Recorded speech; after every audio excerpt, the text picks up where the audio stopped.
Well, good afternoon, everyone, and it is a pleasure to be with you today, and thank you for inviting us to take part. There are leaflets on your chairs, so I'm not going to leave this slide up for any length of time, but our contact details are there, and also on the leaflets that you've got on the seats.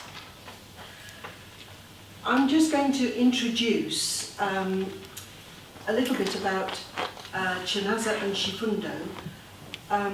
Chifundo is the Chichua word for compassion, and Chanasa is the Yawa word. And we weren't allowed to register in Malawi as Chifundo because there are too many other organisations called Chifundo. Basically, we exist to try and empower girls and women in Malawi through funding higher education and vocational training, as well as income generation. In the UK, we have Chifundo, and there are 5 of us who are trustees. We represent a number of different continents, including Mexico, India, and Malawi. We have a support network called Women Making a Difference in Malawi, and we undertake a variety of activities, fundraising and educational work, and generally promoting what we try to do. With the money that we raise, we fund staff. We fund 3 women a year to do tailoring courses at the Beehive Centre for Social Enterprise in Chilamoni, Blantyre. We collect and send sewing machines to Malawi. We provide transport and refreshments for 2 women's and 2 trustee meetings a year. We lead workshops for learning how to make new products, and we provide essential equipment like irons and sewing boxes and so on. And of course there are a number of ways in which we raise money by giving talks and holding events. We've created a website, which again is on your leaflets. We raise awareness about fair trade issues in the textile industry. We have a sewing group, and we come up with new ideas to share with the women in Malawi, but they come up with their own ideas as well. In Malawi, Chanasa is based in Blantyre, where there are 3 women groups. But we sell products throughout Malawi, traveling to Lilongwe, Mzuzu, wherever they need us, we are there. As you know, this whole idea of Chifundo and Chanasa is based on compassion. It's mainly because of the poverty in the rural areas, especially among the women who are not prioritized when it comes to education. The girl child is not a priority as compared to the boys, so that's where it all started from. But at the same time, you can see that urban poverty is very big in Malawi, but it's not as addressed as rural poverty. So that's where Chanasa is mainly focused on, about urban poverty. And it's mainly using the products within the townships, which is second-hand materials, denim and cotton, to make the products. That's within the local environment that can be easily sourced. This is Chilamoni group. There are about 13 women in that group, and they work at at the tailoring school. They work at the tailoring school. The church has been able to provide us with a hall where they meet about once a week, every Wednesday, to do their work. And then that's the Sochi East group. It's our smallest group. It's about 6 women. And you can see it's very challenging for these women because they are young, they are married, and half the time they have to take care of the child and go to work. It's quite a problem. And then there the group works in a vestry in a church, and it's a group of about 15 women, and they are very good at what they do, to be honest. They are really passionate about it, and they're committed, and they would like to continue doing it. So in Malawi, we are supported by a group of trustees. Lately, I've had a change in leadership.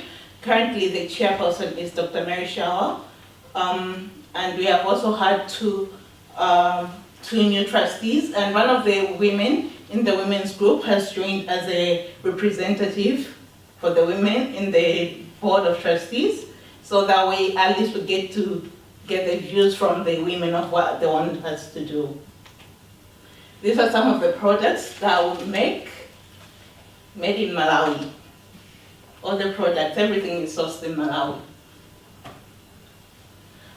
We have worked with a few other organizations, local funds.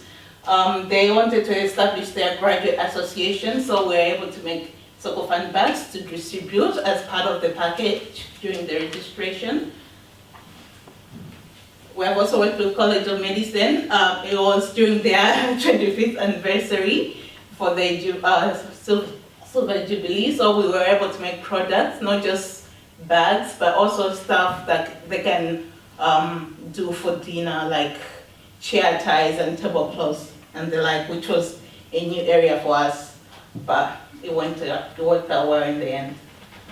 We have also had an order with the Ministry of Gender, which was taken to the US by Dr. Mary Shower, a few hustle bags, and we also sent products to the US, and we are hoping to get more orders from the United States.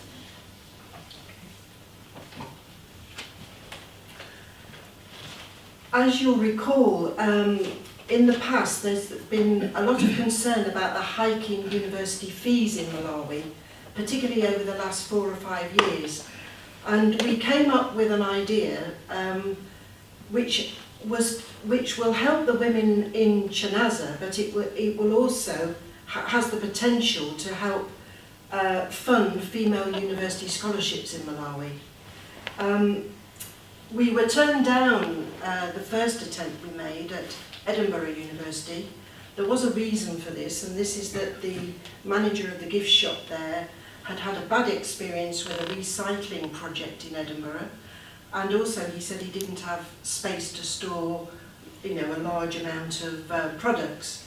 But when I approached the Glasgow Heritage Retail Limited, and they're very fortunate at Glasgow because the manager there has complete freedom to choose his suppliers. We met with a very, very positive response, and they've made an order for 100 of the safari bags, which is the middle one there, and 100 of the padded reversible bags, and 100 of the purses, and we've already delivered half the order. This is Matthew Williams there, the manager in the gift shop, with one of the students from a nearby university who's a campaigns manager. And the promotion of the products is that they are empowering women in the poor suburbs of Blantyre who work for Chanasa. The products are sold in the gift shop at Glasgow University, and the profits, and this is the brilliant bit about Glasgow University, they have agreed to use the profits to fund female university scholarships at the College of Medicine to strengthen the partnership that already exists between Glasgow and the College of Medicine. And we're very fortunate that the Soko Fund have agreed to administer these scholarships. Now, the important thing about the Soko Fund is that they actually give a living allowance as well as tuition fees. And for young women, this is absolutely crucial. They come second, as you've heard from Akuzike, when it comes to funding their education in a family. It's the boys who get chosen first. So for a girl, they're going to struggle.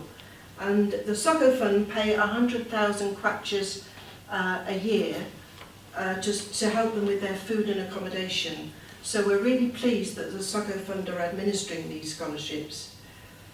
Now, this is an appeal to you to think about this, please, in your universities. We invite you to think about whether you could fund female university scholarships in this way.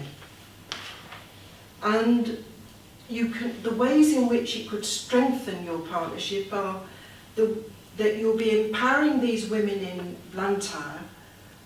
Many of them are very poor, and we need to get orders for them so that they can have a regular income coming in.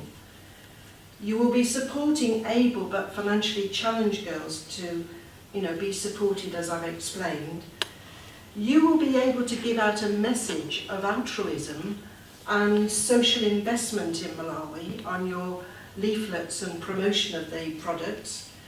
And if you choose, there will be no administrative costs involved. You can take the administrative charges for the sales in the shop out of the profits, and then commit the profits to fund scholarships. So if you think about it, it's a win-win-win for everybody concerned. Everybody could benefit from this if you can hear me and take the message away. Now, I know you're a very intelligent audience, and I was thinking about this before I came, and I need to say to you that there is still a need to know that the products are going to sell, obviously. They went on sale last week at Glasgow, and I haven't been able to talk to anybody there because Matthew's off on paternity leave to find out how the sales went last week. But they are being officially launched at Christmas, when the Malawi Society are going to get very involved in it. And the orders will need to be renewed each year, so we do need to know that these products will sell for that reason. But if a product doesn't sell, then it's possible to withdraw it and to replace it, of course, year in, year on. And of course, the other thing is that there's a turnover of students, so that you could expect, if you're an optimist like I am, that you could actually succeed year in, year after year. And Akuzike is just going to put another word in, finally. I know this is the focus for this meeting is mostly on higher education, but when you look at it, the women, most of the women in Malawi are uneducated, and chances of them getting to university are very minimal. So maybe if we started supporting the people at the bottom first, the women who will never be to college, but we can train them in different schools, teach them how to support themselves, maybe we can start making a bigger change, because then in the long run, maybe they'll be able to support their children to go to university without looking for support outside the country. Just something to think about. And of course, in the end, we're still focusing on higher education scholarships, but then we have to start somewhere. We have to start thinking bigger than just the higher education scholarships. Well, thank you very much.